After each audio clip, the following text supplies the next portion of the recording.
If you've been following my channel for a while, you probably know that I've been using altered mini composition notebooks inside my traveler's notebooks for years. I love the idea of working smarter instead of harder, and those little notebooks quickly became one of my favorite ways to create microjournals.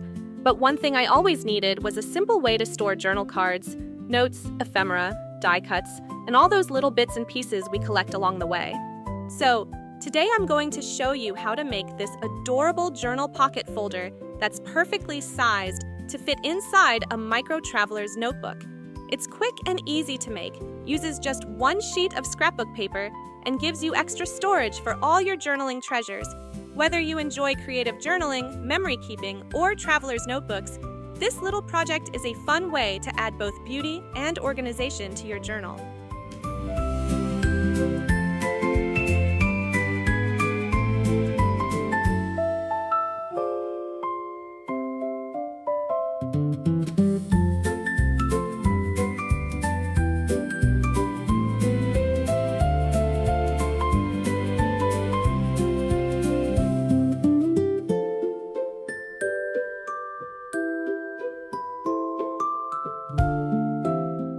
If you've been following my channel for a while, you probably know that I've been using altered mini composition notebooks inside my traveler's notebooks for years.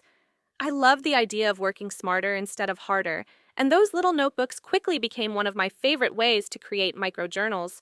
But one thing I always needed was a simple way to store journal cards, notes, ephemera, die cuts, and all those little bits and pieces we collect along the way.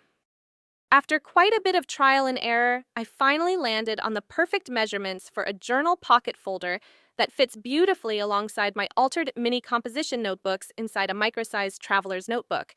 So, today I'm going to show you exactly how I made it. We're going to start with a single sheet of scrapbook paper cut to 6 3/4 inches by 7.5 inches. Then I turn the sheet so that the inside of the file folder pocket is facing me. Place your paper on your scoring board with the 7.5-inch side running horizontally. Then score at 1/2 inch, 3 3/4 inches, and 7 inches. Next, rotate your paper 1/4 turn counterclockwise and score at 4.5 inches.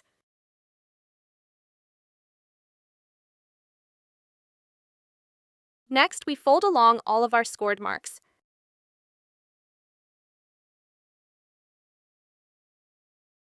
Now that you've folded your paper in half along the taller side, I recommend using a paper clip or a small crafting clamp for this next step.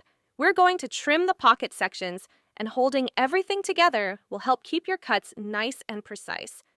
Before I make my next cuts, I like to square everything up against my cutting mat. Since I'm going to be eyeballing these cut marks, I want to make sure everything is lined up nicely so the pockets don't end up looking wonky.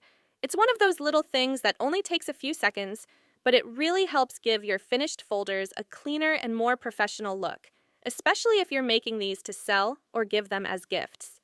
Next, I'm going to make a small mark about 1/2 inch in from the edge and another mark where that horizontal score line meets the edge of the paper.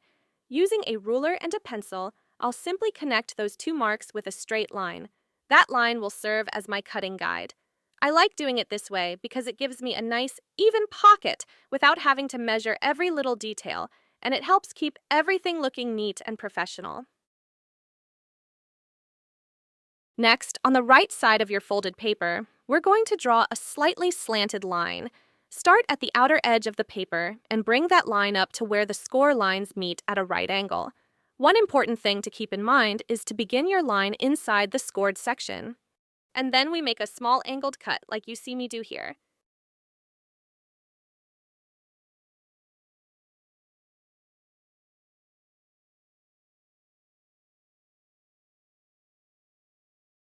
And as we fold over those score lines, you can see our little journal folder pockets beginning to take shape. I always love this part because it's where the project really starts to come together, and you can begin to imagine all the journal cards, tags, notes, and ephemera that will fit inside. This next step is one of those little things that I never like to skip because it helps keep the pockets looking neat and professionally finished. It may seem like a small detail, but those extra few seconds really do make a difference. And if you're making these to sell at craft fairs or in your Etsy shop, your customers will appreciate the extra care you put into your work. Those little finishing touches are what makes handmade items feel special. This next step is another one of those little details that helps keep everything looking neat and professionally finished.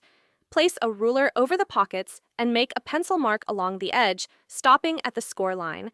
Then fold your folder closed once again and secure it with a paper clip or small craft clamp so nothing shifts around. Now simply trim a triangle, keeping your line at the center.